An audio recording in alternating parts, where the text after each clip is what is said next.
Ahoy there, mateys! Ye come seeking adventure and buried treasure, eh? Well, ye hearties have come to the right ship. What? Hey, get out of here!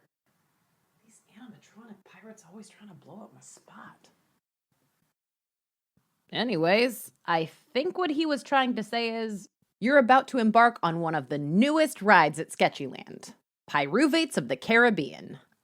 Yeah, pyruvates. But don't worry. Even though the purpose of the next two videos are to cover, in gory detail, glycolysis, there will still be buccaneers and scallywags and scuttles and everything you've come to love about those filthy freebooters of the sea. Why do we need to know about glycolysis?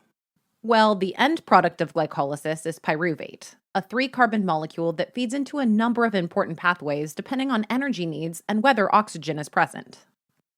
Please check out our Fates of Pyruvate sketch to learn more. Anyway, the whole point of glycolysis is to break down 1 glucose into 2 pyruvate, 2 ATP, and 2 NADH. As a reminder, ATP serves as energy for cells, and NADH, or nicotinamide adenine dinucleotide, carries high-energy electrons used to make ATP via the electron transport chain and oxidative phosphorylation. Take a look at the schematic of glycolysis here. The glycolytic intermediates and enzymes in this diagram will directly match the character order in our sketch. Looking at this daunting diagram, you may feel dead inside now, but no worries. We'll break it all down step by step.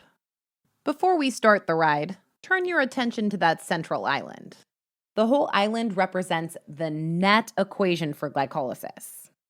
Get it? Because there's a net.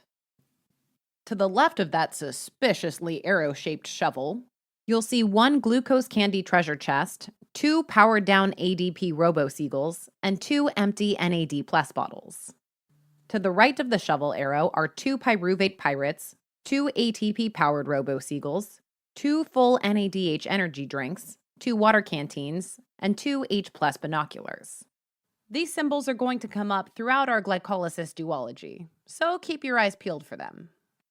Glycolysis occurs in the cytosol, and to help you remember, we've included a cast member pouring cytosol gel into the water to disinfect it because, let's be real, the water is probably nasty. Glucose crosses the cell membrane via GLUT membrane proteins. Our 6-buttoned robot pirate here with his foot on this treasure chest represents glucose.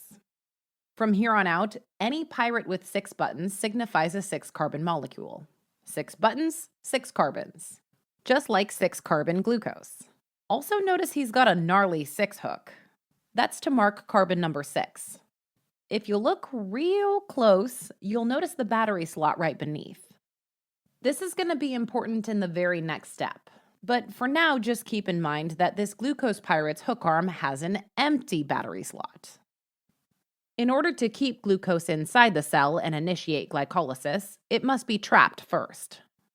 In step 1, hexokinase uses ATP to phosphorylate glucose to make glucose 6-phosphate, better known as G6P. You'll see a kind hex wrench worker kindly taking a phosphate battery from his ATP battery pack and adding it to the 6-hook arm of the glucose pirate to make G6P. He's wearing a kind button to remind you that he's a kinase, which transfers phosphate groups from ATP to substrates. We'll be using kind buttons to represent all kinase characters. We've included a waterfall to show that this step is irreversible. You might see this enzyme referred to as glucokinase, which is found in the liver and pancreas. Glucokinase serves as a hormone-dependent sensor for glucose metabolism. We'll talk more about the differences between hexokinase and glucokinase in the glycogen synthesis sketch. G6P is trapped inside cells because the phosphate group makes it negatively charged, so it can't cross cell membranes. G6P is an allosteric inhibitor of hexokinase, meaning that it binds to a part of the enzyme that's not a part of the active site. This disrupts the active site and temporarily deactivates the enzyme. Or in the case of our pirate friends here, assaulting the worker is a pretty effective way to stop him from adding phosphate batteries to any more glucose pirate robots. Next, phosphoglucose isomerase turns G6P into fructose 6-phosphate, aka F6P. Our iced up isomerase worker here is rearranging 6 wires on the inside of our hook-handed sea hero to get him ready for his fruit feast. Much like how phosphoglucose isomerase rearranges the 6 carbons of G6P into F6P. And on that note, say ahoy to our F6P pirate. She's holding fruit to remind you of fructose, and the filled battery slot next to her 6 hook shows the location of the phosphate on the 6th carbon. In step 3, phosphofructokinase 1, or PFK1, kindly transfers a phosphate group from ATP onto F6P to make fructose 1,6-bisphosphate, aka F16BP. PFK1 is represented by another kind button-wearing cast member adding a phosphate battery to the one peg leg of the 6 hook-handed pirate. Yep, that's right. The peg legs represent carbon number 1. Oh, by the way, he's surrounded by fruit to remind you of phosphofructokinase 1. This step is also irreversible, as shown by the waterfall. The 6-hook pirate now has 2 phosphate batteries, one in his 6-hook arm and one in his 1 peg leg, hence F16BP. So far, we've used 2 ATP. Step 3 is a key rate-determining step in glycolysis. Let's mention how PFK1 is regulated. First off, ATP and citrate are allosteric inhibitors of PFK1. ATP, a product of glycolysis, provides negative feedback into the pathway at this point. Think about it. If we have enough ATP already, why would we want to make pyruvate and NADH that ultimately result in a lot of ATP? Therefore, when ATP levels are high, it inhibits PFK1 and slows glycolysis until the ATP supply decreases. And you know what's a great inhibitor of putting a P battery in the 1 peg leg of this F6P pirate? One very angry ATP robo-seagull attacking with citrus fruit. Oof, right in the noggin. And speaking of citrus, onto citrate. Citrate is a TCA cycle intermediate and the other inhibitor of PFK1. And spoiler alert, our end product of glycolysis, pyruvate, is eventually converted to citrate during the TCA cycle. When citrate levels are high, that means the intermediates of the TCA cycle are saturated and we can slow down glycolysis. Citrate leaks out into the cytosol to inhibit PFK1. Just like how this orange falling on our friendly cast member distracts him from doing his job. All right, we've slowed it down, but what about revving up PFK1? AMP, ADP, and fructose 2,6-bisphosphate are all allosteric activators. AMP and ADP are byproducts of ATP metabolism.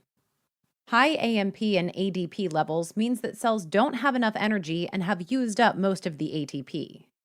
Therefore, AMP and ADP will activate PFK1 to stimulate glycolysis and make ATP. Just like how our PFK1 cast member is getting pumped up from the music coming from the amp right next to that ADP battery pack in 2,6 fruit. Wait, 2,6 fruit? Yep, like I said before, PFK1 is activated by fructose 2,6-bisphosphate, or F26BP, which is produced by a separate enzyme called PFK2. We'll explain why when we talk about gluconeogenesis.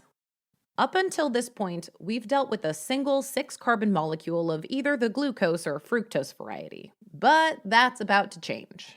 So here we are. We have this innocent molecule of F16BP that's effectively split in half. Big Al here is demonstrating the proper technique used to separate the top half from the bottom half of our F16BP pirate. Aw, aldolase would be so proud. As a result, 2 3-carbon molecules are born. The first we're going to talk about is glyceraldehyde 3-phosphate. Just kidding, it's called glyceraldehyde 3-phosphate, or G3P, as shown by this climbing pirate with his phosphate-powered 3 ice pick arm. Yup, that means there's a phosphate on carbon 3 of G3P. Also, take note of what he's scaling. That's a glacier to emphasize glyceraldehyde. Glyceraldehyde. Well, if G3P is the poster child, dihydroxyacetone phosphate, or DHAP, is the not poster child. But we're still depicting it here as a nice and useful treasure scale, and it looks just like DHAP. And don't even think about touching it. Please. Do we just throw away poor DHAP? No, that's a waste of energy. We'll give it a makeover in step 5. While G3P is all ready to move on to the payoff phase, DHAP needs a little extra love and attention. Triose phosphate isomerase, or TPI, comes to the rescue. TPI isomerizes DHAP into G3P, just like this cast member rearranging some wires in our DHAP treasure scale. Sounds painful. We'll spare you all the gory details. All right, let's quickly summarize. Glycolysis produces 2-pyruvate, 2-NADH, and 2-ATP from 1-glucose.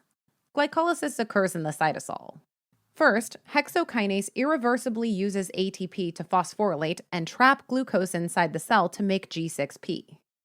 G6P inhibits hexokinase via product inhibition. Next, phosphoglucose isomerase turns G6P into F6P. Then PFK1 turns F6P into F16BP by using an ATP to add a phosphate group to F6P. This step is irreversible and highly regulated. ATP and citrate inhibit PFK1, while AMP, ADP, and F26BP activate it. Afterward, aldolase cuts F16BP in half to make G3P and DHAP. Finally, triose phosphate isomerase turns DHAP into another G3P. So we're left with 2 G3P molecules. And remember that so far we invested 2 ATP. And that brings us to the end of part 1 of glycolysis. Stay tuned for part 2 in the next video.